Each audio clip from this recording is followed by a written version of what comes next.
भोजपुर जिले के कोइलवर स्थित एक निजी इलेक्ट्रॉनिक मॉल का उद्घाटन में पहुंचे चिराग पासवान के समर्थकों को देखा गया हुजूम। बता दें कि हजारों की संख्या में पहुंचे समर्थक चिराग पासवान के एक झलक पाने के लिए उनके समर्थक काफी हुजूम पहुंचा हुआ था। देखिए लाइव तस्वीर। आज को कह रहा हूँ इलेक्ट्रॉनिक मॉल्स के उद्घाटन के सिलसिले में आज हम आए हैं। कुमार जी से, इनके परिवार से पुराना संबंध रहा है और Bihar first, Bihari first vision के नाते हम लोगों ने हमेशा प्रोत्साहित करने का काम किया है। जो लोग बिहार में विकास को लेकर नई सोच, नए व्यवसाय के साथ सामने आते हैं, मैं हर उस जगह गया हूँ जहाँ पर युवा अपने नए उद्योग, अपने नए व्यवसाय को लेकर सामने आने का काम करते हैं। ऐसे में आज यहाँ आना सिर्फ इनको प्रोत्साहित करना है और जिस तरीके से ये बिहार को आगे लेकर जाने में अपना योगदान देने का प्रयास कर रहे हैं, उसको सम्मान देने आया। मुंबई में इंडिया की शूटिंग हो रही है। लालू जी ने कहा है कि हम मोदी जी का नैरेटिव पढ़ने जा रहे हैं। क्या इस तरह की भाषा लालू जी को शोभा देती है? दिक्कत यही है कि इस भाषा ने ही सबसे ज्यादा विपक्षी गठबंधन का नुकसान किया। विपक्षी गठबंधन में नीति के अलावा उनके पास प्रधानमंत्री नरेंद्र मोदी जी को कोसने के अलावा उनके पास और कोई नीति नहीं है, उनके पास और कोई विजन नहीं है, कोई और एजेंडा नहीं है। एक व्यक्ति को हटाना और उस व्यक्ति को हटाने के लिए आपने समझौते किए अपनी विचारधाराओं से, अपने सिद्धांतों से। आज जितने ये विपक्षी गठबंधन के नेता एक साथ चाय नाश्ता कर रहे हैं, अपने अपने राज्यों में ये एक दूसरे के खून के प्यासे होते हैं। बंगाल में एक दूसरे के कार्यकर्ताओं की ये लोग हत्या करवाते हैं। तो ऐसे में सिर्फ व्यक्तिगत महत्वाकांक्षाओं को साधने के लिए सब एक आए हैं।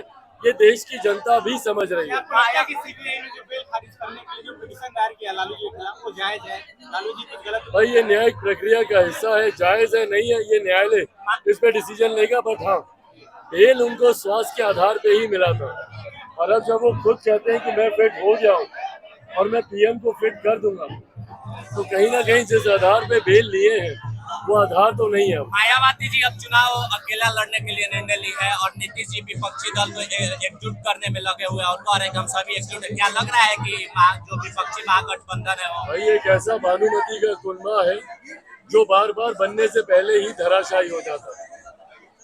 बिहार में जो बैठक हुई थी, दिल्ली के मुख्यमंत्री नाराज हो गए थे। बेंगलुरु वाली बैठक में हमारे ही मुख्यमंत्री नाराज हो गए थे। अब ये लोग मुंबई गए हैं, वहाँ पे शरद पवार जी आते हैं कि नहीं आते हैं, आते हैं तो गठबंधन में रहते हैं कि नहीं रहते हैं। ये तमाम तरीके के विरोधाभास है इसमें। मेरे खुद के मुख्यमंत्री संयोजक बनने का सपना देख रहे थे, सपना पूरा नहीं होगा तो इनकी रणनीति क्या रहेगी, ये तमाम देखने वाली बातें। जो गठबंधन खुद जिसमें सहजता ना हो, ईमानदारी ना हो, ऐसे गठबंधन को कम से कम देश की जनता स्वीकार नहीं करेगी। सवाल चर्चा पारस को लेकर है। हाजीपुर पर लगातार जुबानी जंग जारी है। वो बोल रहे हैं कि चिराग ने मुझ पे हमला करा दिया, मेरी जान को खतरा है, मैं वहीं से लड़ूंगा। रक्षाबंधन का पर्व है सर, क्या जहाँ तक जान की बात है, जांच होनी चाहिए और उसमें अगर मैं भी दोषी पाया जाऊँ तो कार्रवाई होनी चाहिए। और जहाँ तक रही बात हाजीपुर सीट की, ये गठबंधन के भीतर करने वाली बातें हम लोगों ने ये चर्चा कर ली है। जरूरत है इनको जाकर चर्चा करने की। हाजीपुर से लोक जनशक्ति पार्टी रामविलास ही चुनाव लड़ेगी। एक अहम सवाल है, गैस के दाम में कमी होने के कारण विपक्षी दलों का कहना है कि इंडिया की लोकप्रियता से घबराकर चुनाव की वजह से दाम कम किए गए हैं। भाई प्रधानमंत्री जी ने हर उचित समय पे देश की जनता को राहत देने का कार्य किया। देश की अर्थव्यवस्था भी मजबूती से आगे बढ़े और साथ ही में आम देशवासियों के ऊपर भी ज्यादा आर्थिक बोझ न पड़े, इस बात का बैलेंस हमेशा प्रधानमंत्री जी ने रखने का प्रयास किया। ये उसी दिशा में उठाया गया था। भाई ढेर सारी शुभकामनाएं।